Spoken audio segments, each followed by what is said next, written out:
The creation of a culture is a long and complex process. It is particularly complicated when an ancient culture runs into an amazing and bewildering reality, which has had no parallel for thousands of years, and the likes of which has never really existed. This is modern Jewish political independence. How can a culture of exile be adapted to an era of political independence? How can the culture of a religiously observant community be adapted to the reality of a secularized world? How can a common culture be created between those whose conception of Judaism is primarily religious and those for whom it is primarily national? This process is still in its early stages, and there are plenty of difficulties, dilemmas, and quarrels. But this culture is progressing, and it has its own rules and distinctive features. This culture is a compound of Jewish tradition and nationality. It is a compound which pits different and even contradictory worldviews against one another, but whose adherents must nevertheless live together and work towards the same goal, the prosperity of the society and the state that they share. Hello, my name is Shmuel Rosner, and I'm a senior fellow at the Jewish People Policy Institute. My guest today is Dr. Ran Baratz. Hello, Ran. Hi. His PhD is in philosophy, but in recent years he deals mostly with public policy. He's a columnist, a lecturer, and formerly the head of public diplomacy at Israel's Prime Minister's office. So hello again, and our topic for today is nationality. And my first question will be about nationality in Israel, and it's basically this. Is Israeli nationality Israeli or Jewish? So, first of all, it's a very complicated issue, as every Jew knows. That's why we invited you. Yeah, which part you emphasize, nationalism or the religious aspects of Judaism creates fundamental differences between different Jewish communities, even today, and of course in our history, there's a very complicated narrative that one needs to follow in order to understand all the intertwined connections between national aspects and religious aspects. In Israel today, I would say, and I argued this in an article that was published in Mosaic a few years ago, the natural national sentiment is gaining more power than the religious aspects of Judaism, but it's hard to separate in the sense that when you live in Israel, you absorb through your social surroundings also aspects that are originally religious, but you absorb them through social norms rather than a belief in God or even participation in religious ceremonies. Just take, for example, Leila Seder, right, in Passover. We practice it, we read the Haggadah, we drink 4 cups of wine, even if we are not religious and even if we are not devout and we don't do it out of a set of religious beliefs, but it is a religious practice. The question begins with the question of what is even Israeliness in Israel? Is it a Jewish thing or just a civil society, a civil nationality of the people who are citizens of this country? So here, I think this is a rather simple question. Israel, it's obviously a Jewish state with the Jewish majority. This has been the emphasis of Zionism since its inception, to have a majority of Jews sovereign in one country.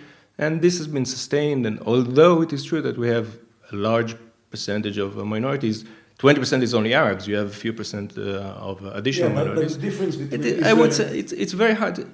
The mistake, I would say, is thinking that seculars in Israel are not part of the Jewish definition of the state. And you do this only if you view the Judaism from a religious aspect. And that's a mistake, because Judaism has always contained those two aspects, one national and the other religious. So can Arab Israelis be a part of the Israeli nationality? I think yes, although it's very complicated, but in the same sense, the Jews are proud citizens of every country they live in, and they are part of the national narrative, and they absorb the national character of the people, etc.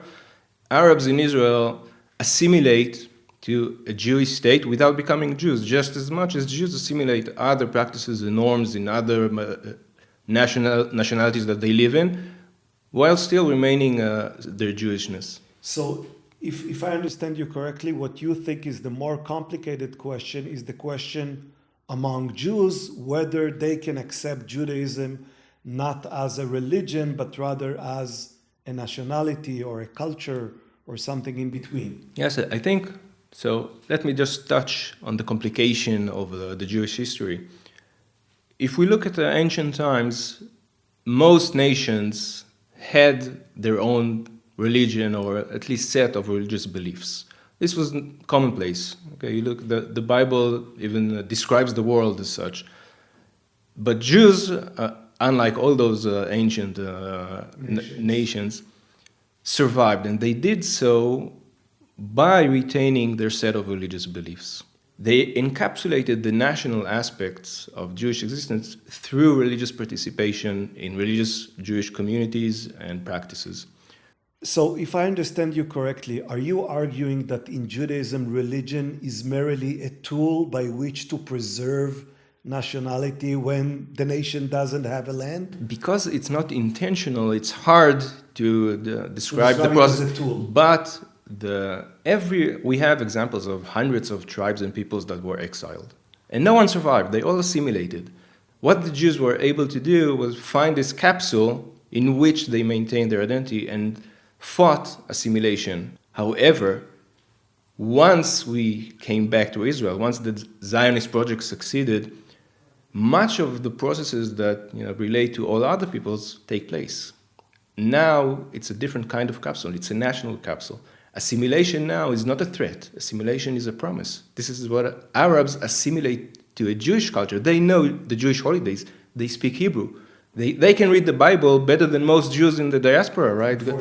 Unfortunately, but that's the case because they assimilate into a majority culture, a sovereign majority culture. So Jews are usually afraid from being on the other side, right? They fight assimilation because they want to retain their Jewishness. And we know that you can only do that for a substantial amount of time through a very specific religious practice that we've developed. But in Israel, it's a different thing. In Israel, it's a natural process. And that is why I would say the most prevalent process of being an Israeli Jew is becoming more traditionalist rather than religious, as we say masorti, rather than religious. Because even if you don't believe, this is your culture. This is part of what your friends and your family do for their fun. We don't do Leila Seder because it's an obligation. We do it because it's fun. This is part of our habit. Now, from a religious standpoint, this is sometimes viewed very unfavorably. They don't like it. They think that you have to be religious from a belief standpoint and from a conscious choice standpoint, which is what maintained Jews in exile for so many years. That was my next question, and I would like to put it in a more orderly way. There are two groups will debate your viewpoint or will disagree with you. One of which is the Orthodox, traditional Orthodox viewpoint, and they'll say, well, religion is the core, it's the essence of Judaism, and nationality, and even more so secular nationality, cannot be a substitute for the Jewish religion. The other group will be what we can call diasporic Jews, who will say remaining among the nations, spreading our culture and our values among other people, that's the core value of Judaism. We are meant to be a light unto the nations and not to become all, local, tribal Israelis. In a way, Zionism is undeniable. I mean, the project that was always a minority project in the Jewish people and was always perceived as a secular, dangerous project, I think has made its point. It's historically there can be no debate. Jews are in danger outside. Either they're in physical danger or they're in assimilation danger, because the new modern world presents challenges that through the Middle Ages and the early modernity were not there. I mean, Jews could not assimilate as much as they wanted. They could only convert. which is a very different thing. Right. But today you can just assimilate, and that's a different kind of challenge. And I think the Jewish world does not stand up to the challenge. It's very hard not to assimilate in the modern world. I can understand that. To the Orthodox, I usually say that Zionism is won by proving the historical validity of the threat to Jews, right? Because the Orthodox refuse to participate in the Zionist project due to its secular nature, and they're right in that.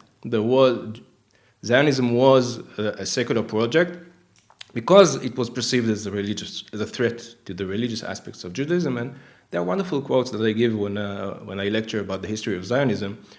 Wonderful Haredi, back then they were just called Orthodox, right? Today we call them Haredi. Wonderful quotes such as, there was never a dangerous enemy to the Jewish people as Zionism is, from Yitzhak Breuer, etc.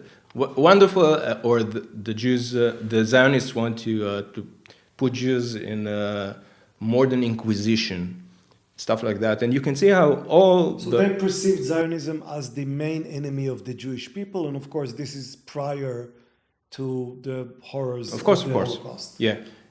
Pinsker went to Germany, and he told German rabbis, leading German rabbis, you are in danger, right? This is the end of the 19th century, 1881, 2, after the pogroms in southern Russia.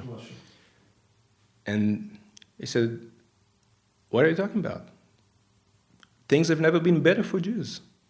We are in an emancipation project, and so they threw him out the door, right? They couldn't believe that there is a threat coming. And the Zionists saw the threat because they realized that modernity and the national modern state would not be good for Jews. There you can tell Orthodox Jews that you have to be in Israel whether you like it or not if you want to survive, because those things might return, and they have, 6 million people paid with their life for your indifference and your naive belief that things are only getting better through your emancipation. But if you go to Orthodox groups in the United States of America today, they'll tell you things have never been better for Jews.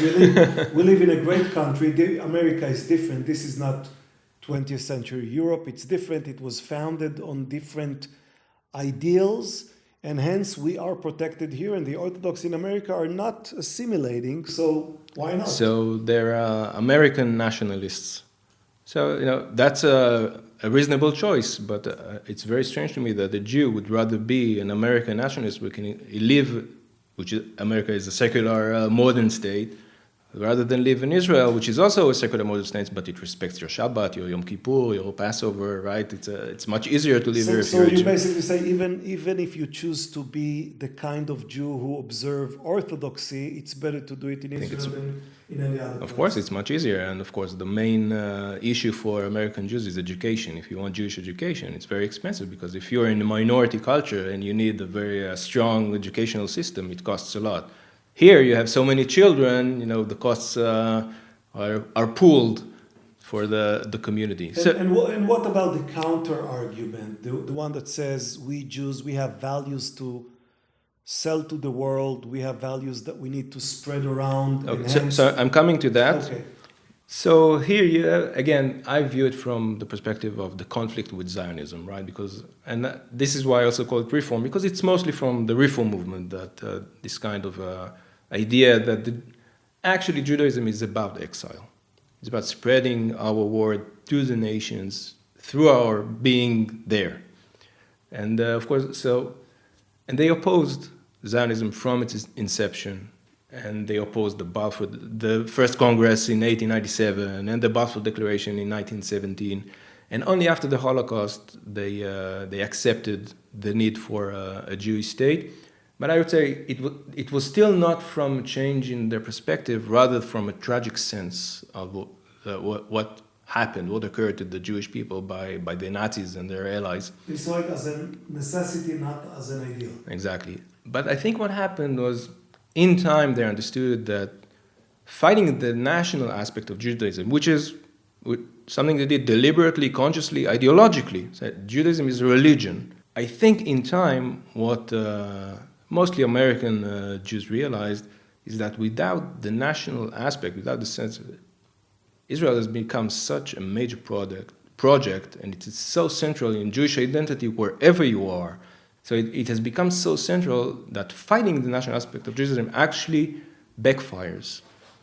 People say to them, well, if we have universal values, and if we are Americans, and if we oppose the state of Israel, the national aspect of Judaism, what makes us Jews? And so there was a change within the Reform ideology that actually there is a national aspect that we need to emphasize to Judaism. Of course, we do not forsake the universal values of the Reform movement and all the other credos of it, but we also address the national aspect, the bonding between Jews, that we are, in a sense, related to each other and brothers, which is just a national sentiment that we can find everywhere there's a nation. I think, however, I'm quite worried that this is like the middle generation, right? The 50s, 60s, but the younger generation who comes out of the university in the last 20 years goes back to the original. You are talking about Jews outside of Israel. Yeah. Mostly in America, but not just in America. They have become to view nationalism as such, as a bad, negative thing. Nationalism is derogatory in their speech. And so it doesn't help that, say, from a Jewish perspective, it's helpful and positive to think of us also as a nation. They reject nationalism as such, and this is why I think there is a turn again to like the original Reform perspective that we are only religious. By looking at this balance between tradition, religion, and nationality, we tilted too much towards nationality here in Israel? Of course, there is always this danger. I mean, history does raise, signposts that say too much nationalism can overcome other values that we believe in. I have to say there are some aspects of radical nationalism in Israel, but for the most part, and from a political perspective, I think we're so safe, like no other nation in the world, because of Jewish values that are absorbed nationally. I think we are very tolerant. I don't think there was ever a nation that faced such threats and hostility in its recent past that have been, I say this, it sounds provocative, but it's the truth, that it has been so tolerant to its minorities. I think Arabs in Israel, unlike what people probably hear outside, are flourishing. I think sometimes it's the other way around. I think we are too passive. We are not as nationally, stout as we should be. So you'd want even more nationality? It's not, you don't ask for it. It's not something you define and it happens. Right. I think sometimes we are too tolerant. For example, I'll give you one example. When the second Intifada broke out, it took us 2 or 3 years to have a military operation, and we suffered hundreds of innocent civilians being bombed and shred to pieces, children and women, and we were so hesitant to apply force. I think this is like the part where I say, how can you say that Israel is too national when you see that we always try to negotiate every situation, even when brutal force is applied against us, we always try to apply all the possible diplomatic means before using force. And moving from the sphere of politics to the sphere of culture, how do you see nationality impact Jewish tradition? How will Jewish tradition be different in Israel than it was, than it is in other places or was in other times?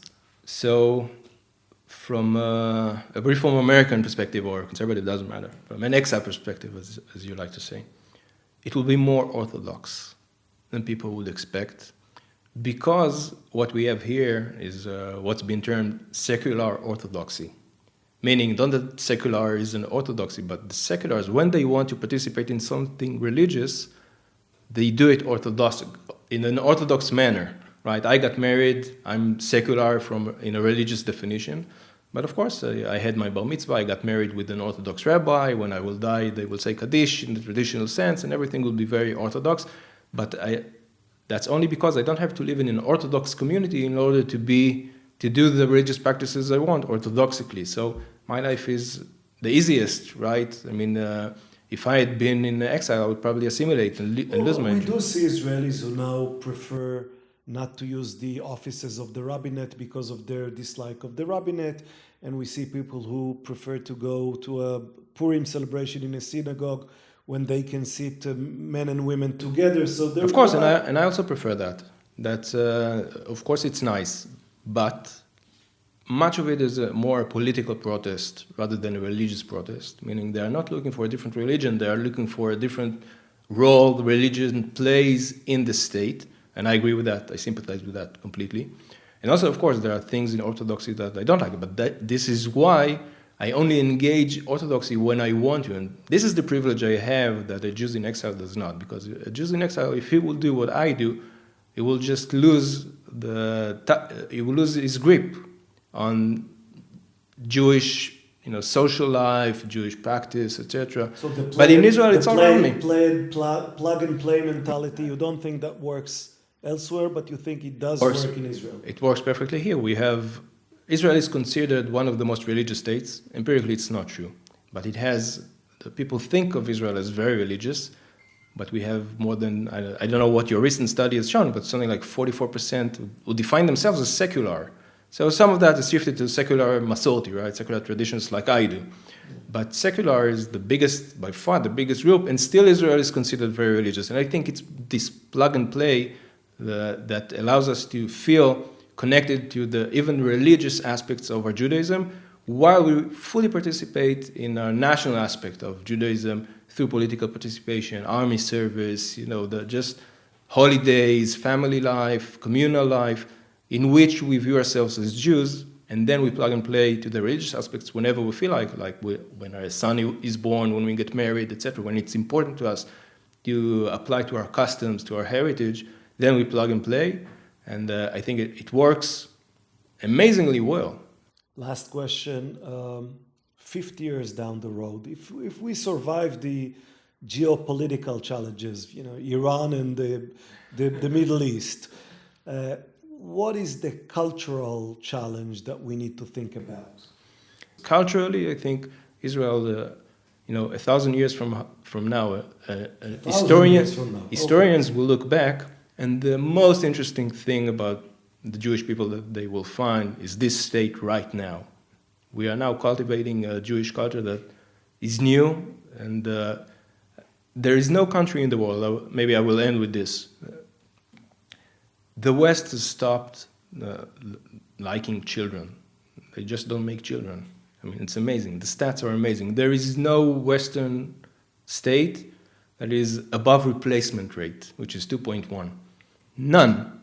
Only Israel is a modern state with a modern economy, a modern mentality, and 3.1 children. And even if you don't count Orthodox, we are still more than... So I think we have a unique recipe for the world in which we maintain traditional pre-modern values, family, nation, love of neighbor, a good, positive... Exactly. This is what Herzl said to the Reformed Jews. He said, from Israel we will light to the nations. Because they said, our light will become apparent when we live with them. He said, from Israel it will light out. This was his justification to and I think if you look just at that, we are the best country when it comes to combining conservative values in the modern world.